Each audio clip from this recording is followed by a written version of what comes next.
Bonjour à tous, Alain Burette, expert comptable commissaire aux comptes, spécialisé dans les opérations de location immobilière.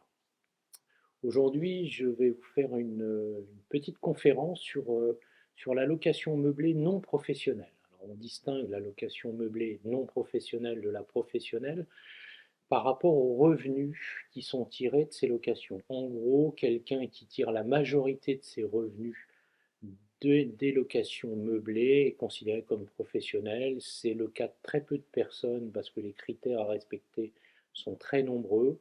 Donc on va axer aujourd'hui notre conférence sur la location meublée non professionnelle.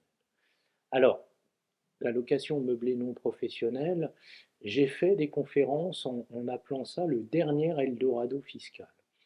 Alors pourquoi on a intitulé le thème de nos conférences le dernier Eldorado fiscal?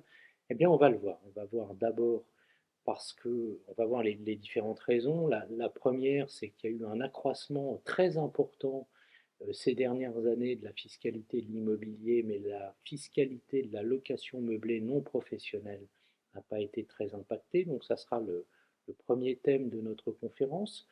Le deuxième thème, on verra pourquoi la location meublée non professionnelle est si favorable.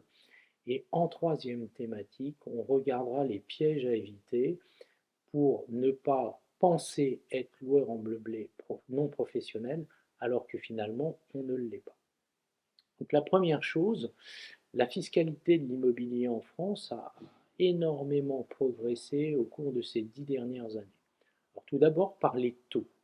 Alors, quand on est un particulier et qu'on a des revenus, on est imposé dans les tranches marginales du barème de l'impôt sur le revenu, qui très grossièrement sont progressives, 11%, 14%, 30%, 41%, 45%. Bon, ces tranches n'ont pas énormément évolué au cours des dernières années, mais ce qui a énormément évolué, ce sont les cotisations sociales attachées aux revenus. C'est Michel Rocard qui a mis en place la CSG en 1993. Elle était à 1,3%. Aujourd'hui, la CSG et les cotisations sociales attachées aux revenus représentent 17,2%. Pour schématiser, une personne qui serait en tranche marginale supérieure d'imposition et qui subirait ses cotisations sociales à 17,2%, eh bien, serait imposé à plus de 60% sur les revenus tirés de la location meublée. Donc ça, c'est un critère quand même qui a fait très nettement évoluer la fiscalité des opérations immobilières.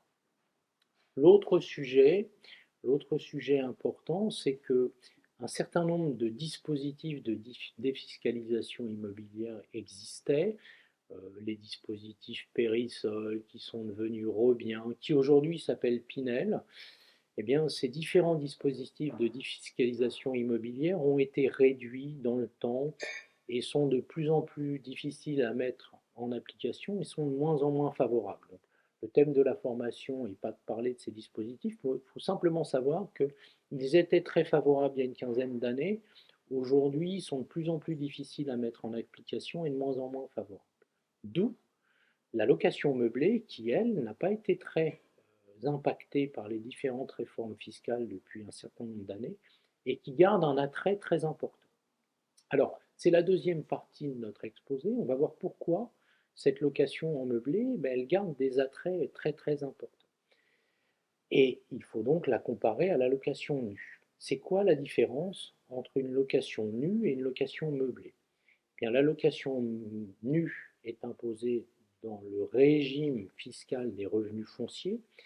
Très grossièrement, dans ce régime fiscal des revenus fonciers, on peut déduire un certain nombre de charges, les travaux, les intérêts d'emprunt, la taxe foncière, les assurances et quelques charges de gestion.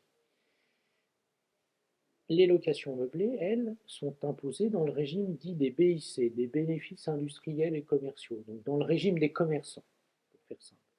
Donc, en gros, on peut déduire les mêmes charges, mais en plus, on peut déduire une charge qui s'appelle l'amortissement. Qu'est-ce que c'est que cet amortissement? En fait, c'est une sorte de charge théorique qu'on ne décaisse pas, donc on ne paye pas cette charge, on ne décaisse pas d'argent au sujet de cette charge, mais on passe une écriture comptable dans les comptes de l'allocation meublée non professionnelle, et cette charge permet de déduire la base imposable sans décaisser d'argent. Et généralement, eh bien, cette charge, elle nous permet d'avoir un résultat fiscal à zéro dans le régime des BIC, alors que dans le régime des revenus fonciers et location nue, cette charge n'existant pas, eh bien, le revenu fiscal qui sert de base à la taxation à l'impôt sur le revenu est beaucoup plus élevé. Donc ça, c'est une première chose. Et la deuxième chose fondamentale et très importante, c'est qu'au moment où on revend le bien et qu'on est loueur en meublé non professionnel, eh bien cette charge théorique qui n'a pas été décaissée, elle n'est pas reprise dans le calcul de la plus-value au final lorsqu'on revend le bien. Alors c'est quoi une plus-value? J'ai acheté mon bien 100, je le revends 200, eh bien je suis taxé sur la différence entre mon prix d'achat de 100 et mon prix de revente de 200. Et ça entraîne une taxation particulière aux plus-values. C'est un impôt forfaitaire qui représente environ 30% avec un certain nombre de modalités que j'expliquerai après. Donc en fait, cet amortissement, c'est vraiment une économie de base d'impôt qui est théorique puisqu'on a une économie sans décaisser d'argent. Donc ça, c'est le premier avantage de la location meublée.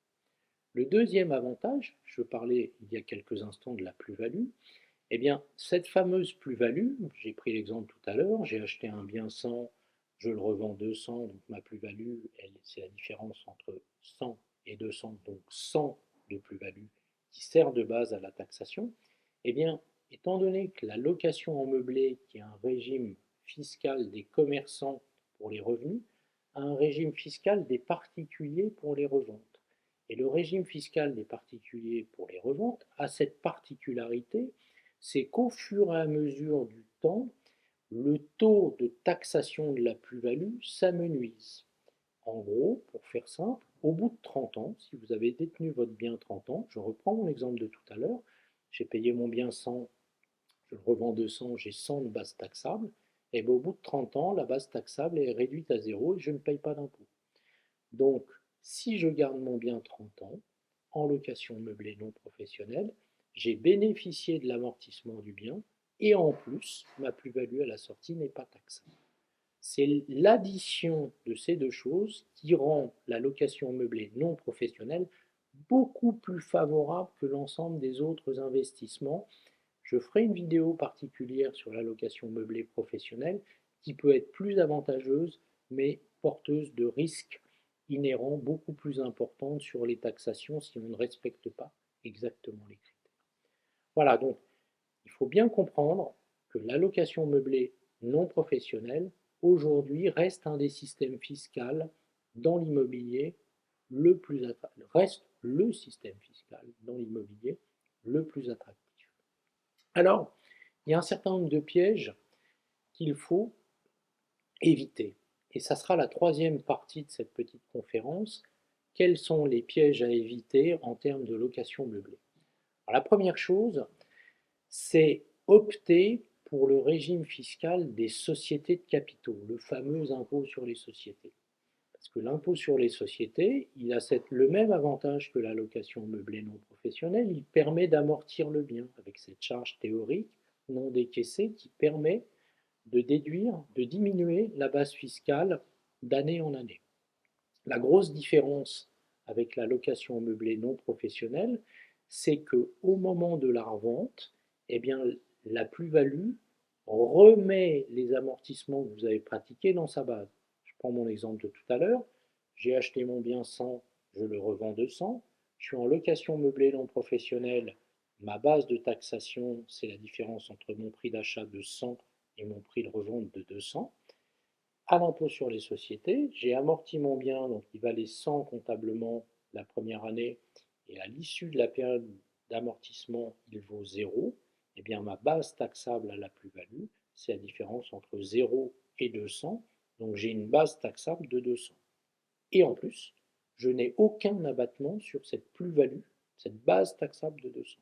Donc l'impôt sur les sociétés, il est très défavorable pour les locations meublés non professionnels d'immeubles d'habitation.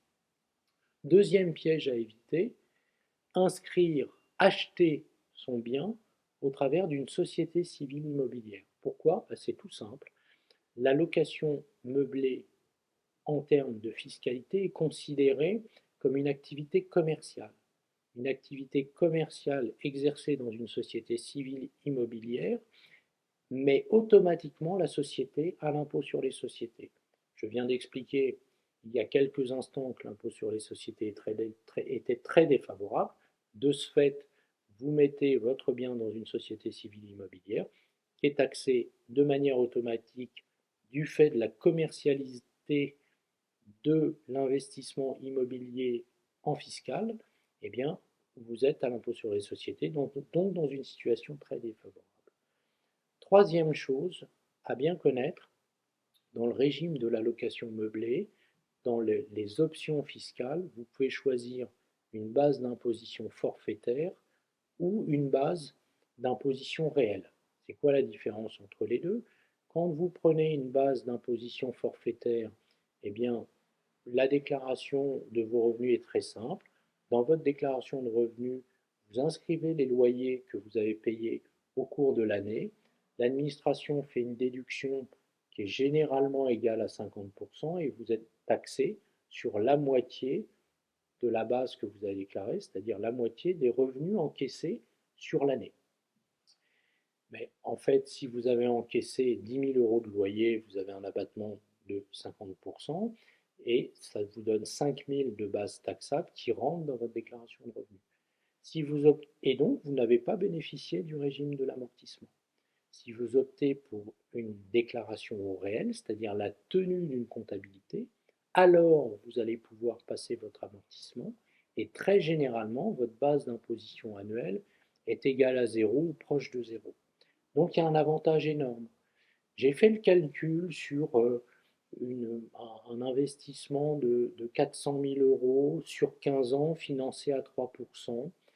Si on fait l'économie globale de l'investissement, c'est-à-dire l'achat plus les revenus, plus la plus-value de revente, moins les impôts, donc en gros on fait l'opération complète. Si on a opté pour le régime du forfait, on va récupérer dans sa poche 270 000 euros de croissance de patrimoine. Si on fait l'opération en location meublée, ça va être 430 000 euros. Donc il y a une différence très importante entre le régime forfaitaire et le régime réel d'imposition. La contrainte, il faut tenir une comptabilité et être beaucoup plus sérieux dans le suivi de ces papiers. Dernière contrainte et dernier piège à éviter, eh bien, c'est de méconnaître les règles d'imposition en matière de TVA. Pour faire simple, normalement, les opérations de location ne sont pas assujetties à TVA. Mais les hôteliers, qui voyaient une certaine concurrence des gens qui faisaient de la location meublée d'appartements, notamment en région parisienne, ont signalé à Bercy qu'il y avait une sorte de concurrence déloyale des lois en meublé par rapport au régime des hôteliers. Et donc, lorsqu'un loueur en meublé rend un certain nombre de services, eh bien, il se retrouve assujetti à TVA, donc il doit reverser une partie des loyers qu'il a collectés aux impôts pour payer cette fameuse TVA. Quels sont les services ou quels sont les critères d'entrée en TVA? Eh bien, il y a 4 services sur lesquels, si vous en rendez 3, eh bien, vous êtes considéré comme étant assujetti à TVA. Ces 4 services sont l'accueil, la fourniture du linge, la fourniture de petit déjeuner et la fourniture du ménage. Donc si vous réalisez 3 de ces prestations de services sur les 4 prestations que je viens de citer, eh bien vous êtes assujetti à TVA. L'accueil, vous le faites toujours, la fourniture du linge, vous le faites toujours, il ne reste donc plus que le ménage et la fourniture du petit déjeuner. La fourniture du petit déjeuner, c'est assez simple de ne pas le faire. Le ménage, c'est pas si simple. Il faut bien comprendre ce que l'administration entend comme ménage hôtelier. Le ménage hôtelier, c'est le ménage qui est fait alors que vos locataires sont dans votre appartement. Si vous fournissez une prestation de ménage à l'entrée ou à la sortie et qu'elle est incluse dans vos locations, vous n'êtes pas considéré comme fournissant le ménage comme un hôtel. Et dans ce cas-là, vous sortez de cette prestation, et si vous ne réalisez que l'accueil et la fourniture du linge, alors vous ne serez pas taxé à la TVA. Voilà ce que je pouvais vous dire sur la location meublée non professionnelle. J'espère avoir été exhaustif et je vous donne rendez-vous pour une prochaine vidéo.